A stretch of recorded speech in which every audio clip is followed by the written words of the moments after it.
In today's lesson, we will cover a truly thrilling event.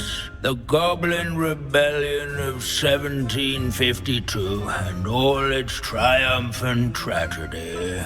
But more specifically, we will address the devastating effect it had on the wizard milling industry.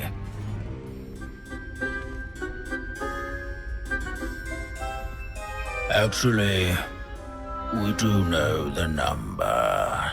632. But history occurs outside the classroom. And look, it's time for my constitutional. One can practically osmose the history flowing through Hogwarts. I think the professor wants us to follow him.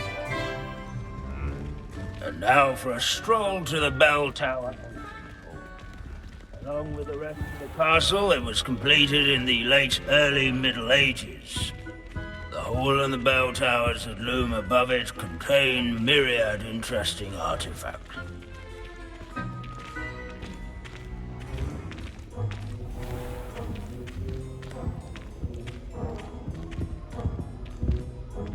Good to see you again. Recovered from that nasty bout of dragon pox, have we? That wasn't me, Professor. I'm new here. Are you? Well then, welcome.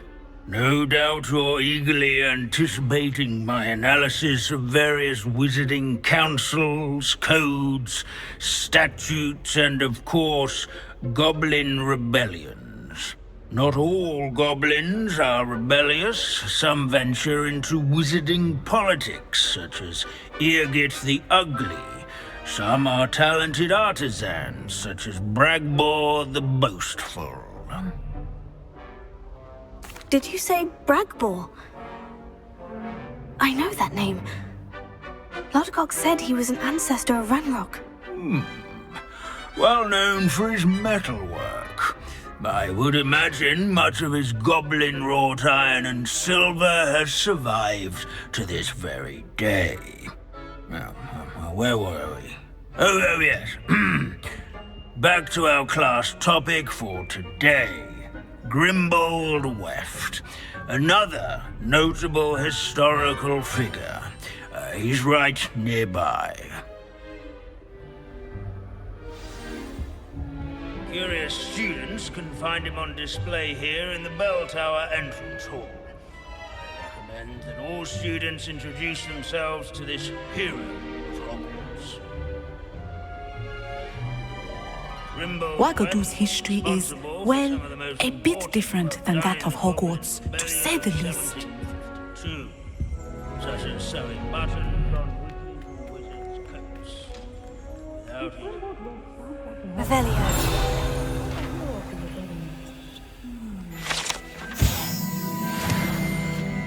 Oh yes, I see you found Grimbold Weft. Why didn't you tell us it was just a skull? Well, of course he's just a skull. Everyone knows Grimbold Weft died of dragonpox in 1753.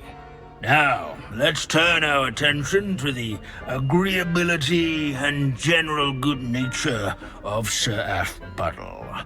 He's also nearby. See what you can learn from him for your next assignment.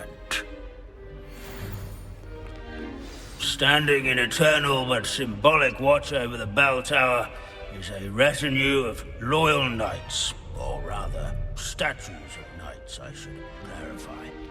Keen-eyed students will spot the statues of Aphbuttle of the ship, nestled among them. Revelio.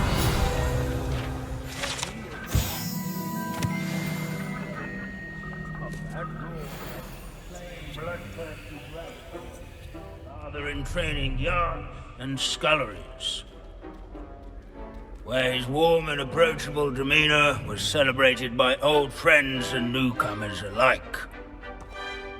Professor Binns, I found the statue of Sir Aphbuttle. Ah, well done. Alas, Sir Aphbuttle's affability was his undoing. Died instantly trying to befriend a basilisk. Eye contact is not always to be encouraged. So beloved was he that even some goblins mourned his passing. Of course, that did not bode well with the rest of the goblins, most of whom could not abide mourning the loss of a wizard. Pity goblins and wizards can't get along. True. But imagine how dull my lectures would be without goblin rebellions to discuss. History does tend to repeat. It is a series of patterns, a thought both comforting and disconcerting. The wise student, such as yourself, will learn from it.